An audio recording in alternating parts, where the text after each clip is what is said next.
আদিবাসী ছাত্রীদের উপর একের পর এক নির্যাতন, শ্লীলতাহানি, ধর্ষণ ও খুনের ঘটনায় গঙ্গারামপুর থানার সামনে বিক্ষোভ আদিবাসী সিঙ্গেল অভিযানের সদস্যদের। সোমবার সংগঠনের গঙ্গারামপুর ব্লক কমিটির পক্ষ থেকে গঙ্গারামপুর থানার আইসিকে একটি স্মারকলিপি জমা দেওয়া হয়। স্মারকলিপি প্রদানের পাশাপাশি থানার সামনে মিছিল করে বিক্ষোভ দেখান সংগঠনের কর্মীরা।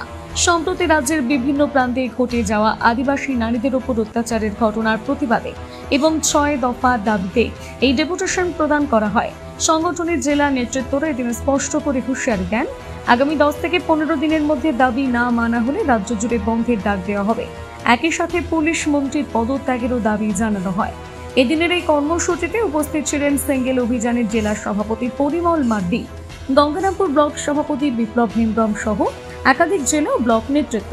এই প্রসঙ্গে জেলা সভাপতি পরিমল মাড্ডি বলেন, পশ্চিম বাংলার সমস্ত থানা ঘেরাও কর্মসূচি রেখেছি।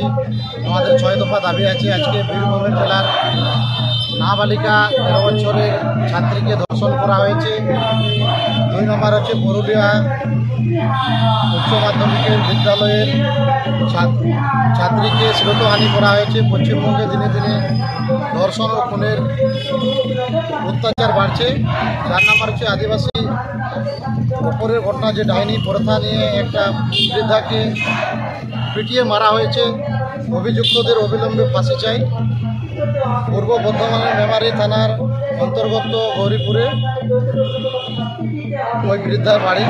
যাই হোক, সংবিধানের, কানুনের আর মানবাধিকার রক্ষার মহান দায়িত্ব কার্যপালিকার আদিবাসী মামলায় বলে বাদ দেওয়া এড়ানো হয়েছে, এটা শুধরাতে হবে।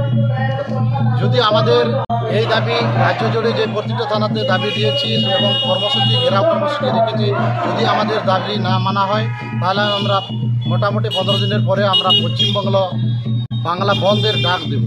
এর সঙ্গে আরেকটা কথা বলতে চাই, পশ্চিমবঙ্গের পুলিশ মন্ত্রী হচ্ছেন মমতা বন্দ্যোপাধ্যায়, মহিলা। তার সঙ্গেও আমাদের আদিবাসী মহিলা এখনও অবধি সুরক্ষা নেই।